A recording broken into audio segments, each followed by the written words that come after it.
허생전, 박지원. 허생은 묵적골에 살았다. 곧장 남산 밑에 닿으면 우물 위에 오래된 은행나무가 서 있고 은행나무를 향하여 살인문이 열렸는데 두억한 초가는 비바람을 막지 못할 정도였다. 그러나 허생은 글읽기만 좋아하고 그의 처가 남의 바느질 품을 팔아서 입에 풀칠을 했다. 하루는 그 처가 몹시 배가 고파서 울음 섞인 소리로 말했다. 당신은 평생 과거를 보지 않으니 글을 읽어 무엇합니까? 허생은 웃으며 대답했다. 나는 아직 독서를 익숙히 하지 못하였소. 그럼 장인밭이 일이라도 못하시나요? 장인밭이 일은 본래 배우지 않았는 걸 어떻게 하겠소? 그럼 장사는 못하시나요?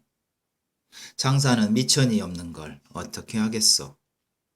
처는 왈칵 성을 내며 소리쳤다. 밤낮으로 글을 읽더니 기껏 어떻게 하겠소? 소리만 배웠단 말씀이요. 장인밭이 일도 못한다. 장사도 못한다면 도둑질이라도 못하시나요? 허생은 읽던 책을 덮어놓고 일어나면서 아깝다. 내 당초 글읽기로 10년을 기약했는데 이제 7년인걸. 하고 휙 문 밖으로 나가버렸다. 허생은 거리에 서로 알만한 사람이 없었다. 바로 운종가로 나가서 시중의 사람을 붙들고 물었다. 누가 서울 성중에서 제일 부자요? 변씨를 말해주는 이가 있어서 허생이 곧 변씨의 집을 찾아갔다. 허생은 변씨를 대하여 길게 읍하고 말했다. 내가 집이 가난해서 무얼 좀 해보려고 하니 만냥을 끼워 주시기 바랍니다. 변씨는 그러시오 하고 당장 만냥을 내주었다. 허생은 감사하다는 인사도 없이 가버렸다. 변씨 집의 자제와 손들이 허생을 보니 거지였다. 실띠의 술이 빠져 너덜너덜하고 갓신의 뒷급이 자빠졌으며 쭈그러진 갓에 허름한 도포를 걸치고 코에서 맑은 콧물이 흘렀다. 허생이 나가자 모두들 어리둥절해서 물었다. 저 일을 아시나요? 모르지. 아니, 이제 하루아침에 평생 누군지도 알지 못하는 사람에게 만냥을 그냥 내던져버리고 성명도 묻지 않으시다니 대체 무슨 영문인가요? 변씨가 말하는 것이었다. 이건 너희들이 알 바 아니다.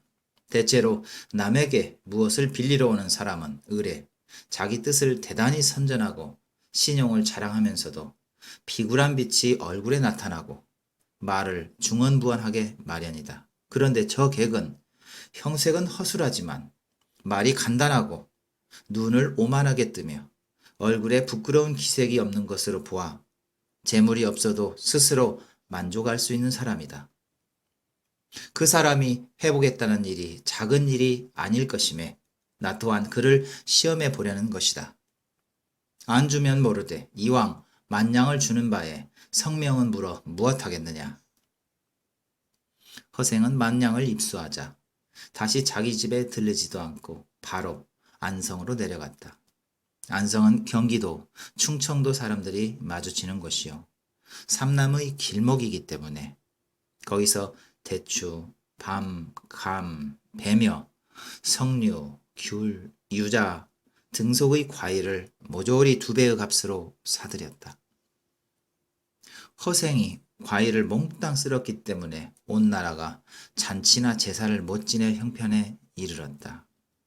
얼마 안 가서 허생에게 2배의 값으로 과일을 팔았던 상인들이 도리어 10배의 값을 주고 사가게 되었다. 허생은 길게 한숨을 내쉬었다. 만냥으로 온갖 과일의 값을 좌우했으니 우리나라의 형편을 알만하구나. 그는 다시 칼, 호미, 포목 따위를 가지고 제주도에 건너가서 말총을 죄다 사들이면서 말했다. 몇 해 지나면 나라 안의 사람들이 머리를 싸매지 못할 것이다. 허생이 이렇게 말하고 얼마 안 가서 과연 망건값이 10배로 뛰어올랐다. 허생은 늙은 사공을 만나 말을 물었다. 바다 밖에 혹시 사람이 살만한 빈섬이 없던가? 있습지요. 언젠가 풍파를 만나 서쪽으로 줄곧 사흘 동안을 흘러가서 어떤 빈섬에 닿습지요. 아마 사문과 장기의 중간쯤 될 겁니다. 꽃과 나무는 제멋대로 무성하여 과일 열매가 절로 익어 있고 짐승들이 떼지어 놀며 물고기들이 사람을 보고도 놀라지 않습니다. 그는 대단히 기뻐하며 자네가 만약 나를 그곳에 데려다 준다면 함께 부귀를 누릴 걸세 라고 말하니 사공이 그러기로 승낙을 했다. 드디어 바람을 타고 동남쪽으로 가서 그 섬에 이르렀다. 허생은 높은 곳에 올라가서 사방을 둘러보고 실망하여 말했다. 땅이 천리도 못 되니 무엇을 해보겠는가? 토지가 비옥하고 물이 좋으니 단지 부가홍은 될 수 있겠구나. 텅 빈 섬에 사람이라고는 하나도 없는데 대체 누구와 더불어 사신단 말씀이요? 사공의 말이었다. 덕이 있으면 사람이 절로 모인다네. 덕이 없을까 두렵지. 사람이 없는 것이야 근심할 것이 있겠나. 이때 변산에 수천의 군도들이 우글거리고 있었다. 각 지방에서 군사를 징발하여 수색을 벌였으나 좀처럼 잡히지 않았고 군도들도 감히 나가 활동을 못해서 배고프고 곤란한 판이었다. 허생이 군도의 산채를 찾아가서 우두머리를 달래었다. 1000명이 1000냥을 빼앗아 와서 나누면 하나 앞에 얼마씩 돌아가지요? 1인당 한 냥이지요. 모두 아내가 있어? 없어. 논밭이 있어? 군도들이 어이없어 웃었다. 땅이 있고 처자식이 있는 놈이 무엇 때문에 괴롭게 도둑이 된단 말이요? 정말 그렇다면 왜 아내를 얻고 집을 짓고 소를 사서 논밭을 갈고 지내려 하지 않는가? 그럼 도둑놈 소리도 안 듣고 살면서 집에는 부부낙이 있을 것이요. 돌아다녀도 잡힐까 걱정을 않고 길이 의식이 요족을 누릴 텐데. 아니 왜 바라지 않겠소? 다만 돈이 없어 못할 뿐이지요. 허생은 웃으며 말했다. 도둑질을 하면서 어찌 돈을 걱정할까? 내가 능히 당신들을 위해서 마련할 수 있어. 내일 바다에 나와보. 붉은 깃발을 단 것이 모두 돈을 실은 배이니 마음대로 가져가구려. 허생이 군도와 언약하고 내려가자 군도들은 모두 그를 미친놈이라고 비웃었다. 이튿날 군도들이 바닷가에 나가 보았더니 과연 허생이 30만 냥의 돈을 싣고 온 것이다. 모두들 대경해서 허생 앞에 줄지어 절했다. 오직 장군의 명령을 따르겠소이다. 너희들 힘껏 100냥도 못 지면서 무슨 도둑질을 하겠느냐. 인제 너희들이 양민이 되려고 해도 이름이 도둑의 장부에 올랐으니 갈 곳이 없다. 내가 여기서 너희들을 기다릴 것이니 한 사람이 100냥씩 가지고 가서 여자 하나, 소 한 피를 거느리고 오너라. 허생의 말에 군도들은 모두 좋다고 흩어져 갔다. 허생은 몸소 2000명이 1년 먹을 양식을 준비하고 기다렸다.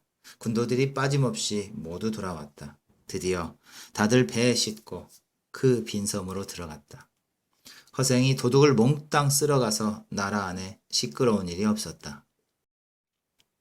그들은 나무를 베어 집을 짓고 대를 엮어 우를 만들었다. 땅 기운이 온전하기 때문에 백곡이 잘 자라서 한 해나 새 해만큼 걸러지지 않아도 한 줄기에 9이삭이 달렸다. 3년 동안의 양식을 비축해 두고 나머지를 모두 배에 싣고 장기도로 가져가서 팔았다. 장기라는 곳은 30만여 호나 되는 일본의 속주이다. 그 지방이 한참 흉년이 들어서 구휼하고 은 100만 냥을 얻게 되었다. 허생이 탄식하면서 이제 나의 조그만 시험이 끝났구나. 하고 이에 남녀 2,000명을 모아놓고 말했다. 내가 처음에 너희들과 이 섬에 들어올 땐 먼저 부하게 한 연후에 따로 문자를 만들고 의관을 새로 제정하려 하였더니라. 그런데 땅이 좁고 덕이 얇으니 나는 이제 여기를 떠나련다. 다만 아이들을 낳거들랑 오른손에 숟가락을 쥐고 하루라도 먼저 난 사람이 먼저 먹도록 양복해 하여라. 다른 배들을 모조리 불사르면서 가지 않으면 오는 이도 없으렸다. 하고 돈 50만 양을 바다 가운데 던지며 바다가 마르면 주워갈 사람이 있겠지. 100만 양은 우리나라에도 용납할 곳이 없거늘 하물며 이런 작은 섬에서랴 했다. 그리고 글을 아는 자들을 골라 모조리 함께 배에 태우면서 이 섬의 화근을 없애야 되지 했다. 허생은 나라 안을 두루 돌아다니며 가난하고 의지 없는 사람들을 구제했다. 그러고도 은이 10만 양이 넘었다. 그러고도 은이 10만 양이 남았다. 이건 변씨에게 갚을 것이다. 허생이 가서 변씨를 보고 나를 알아보시겠소? 하고 묻자 변씨는 놀라 말했다. 그대의 안식이 조금도 나아지지 않았으니 혹시 만냥을 실패보지 않았소? 허생이 웃으며 재물에 의해서 얼굴에 기름이 도는 것은 당신들 일이요. 만냥이 어찌 돌을 살찌게 하겠소? 하고 10만 양을 변씨에게 내놓았다. 내가 하루아침에 주림을 견디지 못하고 글리길을 중도에 패하고 말았으니 당신에게 만냥을 빌렸던 것이 부끄럽소. 변씨는 대경에서 일어나 절하여 사양하고 10분의 1로 이자를 쳐서 밖에 놀아 했다. 허생이 잔뜩 역정을 내어 당신은 나를 장사치러 보는가? 하고는 소매를 뿌리치고 가버렸다. 변씨는 가만히 그의 뒤를 따라갔다. 허생이 남산 밑으로 가서 조그만 초가로 들어가는 것이 멀리서 보였다. 한 늙은 할미가 우물터에서 빨래하는 것을 보고 변씨가 말을 걸었다. 저 조그만 초가가 누구의 집이요? 허생은 대깁지요. 가난한 형편에 글 공부만 좋아하더니 하루아침에 집을 나가서 5년이 지나도록 돌아오지 않으시고 시방 부인이 혼자 사는데 집을 나간 날로 제사를 지냈지요. 변씨는 비로소 그의 성이 허시라는 것을 알고 탄식하며 돌아갔다. 이튿날 변씨는 모든 돈을 가지고 그 집을 찾아가서 돌려주려 했으나 허생은 받지 않고 거절했다. 내가 부자가 되고 싶었다면 100만 양을 버리고 10만 양을 받겠소? 이제부터는 당신의 도움으로 살아가겠소. 당신은 가끔 나를 와서 보고 양식이나 떨어지지 않고 옷이나 입도록 하여 주오. 일생을 그러면 족하지요. 왜 재물 때문에 정신을 괴롭힐 것이요? 변씨가 허생을 여러 가지로 권유하였으나 끝끝내 어찌할 도리가 없었다. 변씨는 그때부터 허생의 집에 양식이나 옷이 떨어질 때쯤 되면 몸소 찾아가 도와주었다.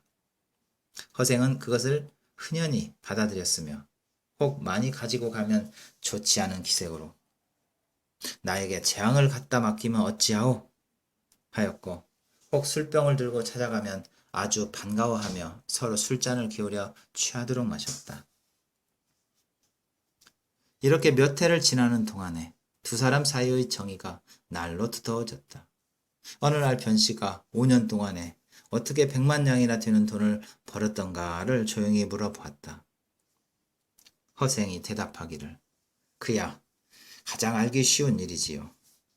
조선이란 나라는 배가 외국에 통하지 않고 수레가 나래 안에 다니질 못해서 온갖 물화가 제자리에 나서 제자리에서 사라지지요. 무릇 천냥은 적은 돈이라 한 가지 물종에 독점할 수 없지만 그것을 열로 쪼개면 100냥이 열이라. 또한 10가지 물건을 살 수 있겠지요. 단위가 작으면 굴리기가 쉬운 까닭에 한 물건에서 실패를 보더라도 다른 9가지의 물건에서 재미를 볼 수 있으니 이것이 보통 이를 취하는 방법으로 조그만 장사치들이 하는 짓 아니요? 대개 만냥을 가지면 좋기 한 가지 물종을 독점할 수 있기 때문에 수레면 수레 전부, 배면 배를 전부, 한 골이면 한 골을 전부, 마치 그 총총한 그물로 훑어내듯 할 수 있지요. 뭇에서 나는 만 가지 중에 한 가지를 슬그머니 독점하고, 물에서 나는 만 가지 중에 슬그머니 하나를 독점하고, 의원의 만 가지 약재 중에 슬그머니 하나를 독점하면 한 가지 물종이 한 곳에 묶여 있는 동안 모든 장사치들이 고갈될 것임에 이는 백성을 해치는 길이 될 것입니다. 후세에 당국자들이 만약 나의 이 방법을 쓴다면 반드시 나라를 병들게 할 것이요. 처음에 내가 선뜻 만냥을 끼워 줄 알고 찾아와 청하셨습니까? 허생은 다음과 같이 대답했다. 당신만이 내게 꼭 빌려줄 수 있었던 것은 아니고 능히 만냥을 지닌 사람치고는 누구나 다 주었을 것이요. 내 스스로 나의 재주가 좋기 100만 냥을 모을 수 있다고 생각했으나 운명은 하늘에 매인 것이니 낸들 그것을 어찌 알겠소. 그러므로 능히 나의 말을 들어주는 사람은 복 있는 사람이라. 반드시 더욱더 큰 부자가 되게 하는 것은 하늘이 시키는 일일 텐데 어찌 주지 않았겠소. 이미 만냥을 빌린 다음에는 그의 복력에 의지해서 일을 한 까닭으로 하는 일마다 곧 성공했던 것이고, 만약 내가 사사로이 했었다면 성패는 알 수 없었겠지요. 변씨가 이번에는 딴 이야기를 꺼냈다. 방금 사대부들이 남한산성에서 오랑캐에게 당했던 치욕을 씻어보고자 하니 지금이야말로 지혜로운 선비가 팔뚝을 뽐내고 일었을 때가 아니겠소? 선생의 그 재주로 어찌 괴롭게 파묻혀 지내려 하십니까? 어허, 자고로 묻혀 지낸 사람이 한둘이었겠소. 우성, 졸수제, 조성기 같은 분은 적국의 사신으로 보낼 만한 인물이었건만 배잠방이로 늙어 죽었고, 반계, 거사, 유형원 같은 분은 군량을 조달할 만한 재능이 있었건만 저 바닷가에서 소요하고 있지 않았습니까? 지금의 집정자들은 가히 알만한 것들이지요. 나는 장사를 잘하는 사람이라 내가 번 돈이 좋기 구왕의 머리를 살만하였으되 바닷속에 던져버리고 돌아온 것은 도대체 쓸 곳이 없기 때문이었지요. 변씨는 한숨만 내쉬고 돌아갔다. 변씨는 본래 이완 정승과 잘 아는 사이였다. 이완이 당시 어영대장이 되어서 변씨에게 위항이나 여염에 혹시 쓸만한 인재가 없는가를 물었다. 변씨가 허생의 이야기를 하였더니 이 대장은 깜짝 놀라면서 기이하다. 그게 정말인가? 그의 이름이 무엇이라 하던가? 하고 묻는 것이었다. 소인은 그분과 상종해서 3년이 지나도록 여태껏 이름도 모르옵니다. 그인 이인이야. 자네와 같이 가보세. 밤에 이 대장은 구종들도 다 물리치고 변씨만 데리고 걸어서 허생을 찾아갔다. 변씨는 이 대장을 문 밖에 서서 기다리고 혼자 먼저 들어가서 허생을 보고 이 대장이 몸소 찾아온 연유를 이야기했다. 허생은 못 들은 체하고 당신 차고 온 술병이나 어서 이리 내놓으시오 했다. 그리하여 즐겁게 술을 들이키는 것이었다. 변씨는 이 대장을 밖에 오래 서 있게 하는 것이 민망해서 자주 말하였으나 허생은 대꾸도 않다가 야심해서 비로소 손을 부르게 하는 것이었다. 이 대장이 방에 들어와도 허생은 자리에서 일어서지도 않았다. 이 대장은 몸둘 곳을 몰라하며 나라에서 어진 인재를 구하는 뜻을 설명하자 허생은 손을 저으며 막았다. 밤은 짧은데 말이 너무 길어서 듣기에 지루하다. 너는 지금 무슨 벼슬에 있느냐? 대장이요. 그렇다면 너는 나라의 신이 받는 신하로군. 내가 와룡선생 같은 일을 천거하겠으니 내가 임금께 아뢰어서 삼고초려를 하게 할 수 있겠느냐? 이 대장은 고개를 숙이고 한참 생각하더니 어렵습니다. 제2의 계책을 듣고자 하옵니다. 나는 원래 제2라는 것은 모른다 하고 허생은 외면하다가 이 대장의 간청에 못 이겨 말을 이었다. 명나라 장졸들이 조선은 옛 은혜가 있다고 하여 그 자손들이 많이 우리나라로 망명해 와서 정처 없이 떠들고 있으니 너는 조정에 청하여 종실의 딸들을 내어줘 모두 그들에게 시집 보내고 훈척 권규의 집을 빼앗아서 그들에게 나누어 주게 할 수 있겠느냐? 이 대장은 또 머리를 숙이고 한참을 생각하더니 어렵습니다 했다. 이것도 어렵다 저것도 어렵다 하면 도대체 무슨 일을 하겠느냐? 가장 쉬운 일이 있는데 내가 능히 할 수 있겠느냐? 말씀을 듣고자 하옵니다. 무릇 천하의 대의를 위치려면 먼저 천하의 호걸들과 접촉하여 결탁하지 않고는 안 되고 남의 나라를 치려면 먼저 첩자를 보내지 않고는 성공할 수 없는 법이다. 지금 만주 정부가 갑자기 천하의 주인이 되어서 중국 민족과는 친근해지지 못하는 반에 조선이 다른 나라보다 먼저 섬기게 되어 저들이 우리를 가장 믿는 터이다. 진실로 당나라, 원나라 때처럼 우리 자제들이 유학 가서 벼슬까지 하도록 허용해 줄 것과 상인의 출입을 금하지 말도록 할 것을 간청하면 저들도 반드시 자기네에게 친근하려 함을 보고 기뻐 승낙할 것이다. 국중의 자제들을 가려 뽑아 머리를 깎고 되너무 옷을 입혀서 그중 선비는 가서 빈공과에 응시하고 또 서민은 멀리 강남에 건너가서 장사를 하면서 저 나라의 실정을 정탐하는 한편 저 땅의 호걸들과 결탁한다면 한번 천하를 뒤집고 국지를 씻을 수 있을 것이다. 그리고 만약 명나라 황족에서 구해도 사람을 얻지 못할 경우 천하의 제후를 거느리고 적당한 사람을 하늘에 천거한다면 잘되면 대국의 스승이 될 것이고 못되어도 백구지국의 지위를 잃지 않을 것이다. 사대부들이 모두 조심스럽게 예법을 지키는데 누가 변발을 하고 호복을 입으려 하겠습니까? 허생은 크게 꾸짖어 말했다. 소위 사대부란 것들이 무엇이란 말이냐. 오랑캐 땅에서 태어나 자칭 사대부라 뽐내다니 이런 어리석을 때가 있느냐.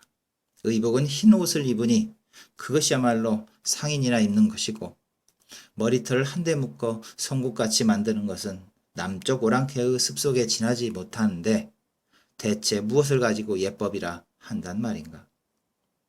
번호기는 원수를 갚기 위해서 자신의 머리를 아끼지 않았고 무령왕은 나라를 강성하게 만들기 위해서 되너무 옷을 부끄럽게 여기지 않았다. 이제 대명을 위해 원수를 갚겠다 하면서 그까짓 머리털 하나를 아끼고 또 장차 말을 달리고 칼을 쓰고 창을 던지고 활을 당기고 돌을 던져야 할 판국에 넓은 소매의 옷을 고쳐 입지 않고 딴에 예법이라고 한단 말이냐. 내가 세 가지를 들어 말하였는데 너는 한 가지도 행하지 못한다면서 그래도 신임받는 신하라 하겠는가. 신임받는 신하라는 게 참으로 이렇단 말이냐. 너 같은 자는 칼로 목을 잘라야 할 것이다. 하고 좌우를 돌아보며 칼을 찾아서 찌르려 했다. 이 대장은 놀라서 일어나 급히 뒷문으로 뛰쳐나가 도망쳐서 돌아갔다. 이튿날 다시 찾아가 보았더니 집이 텅 비어 있고 허생은 간 곳이 없었다.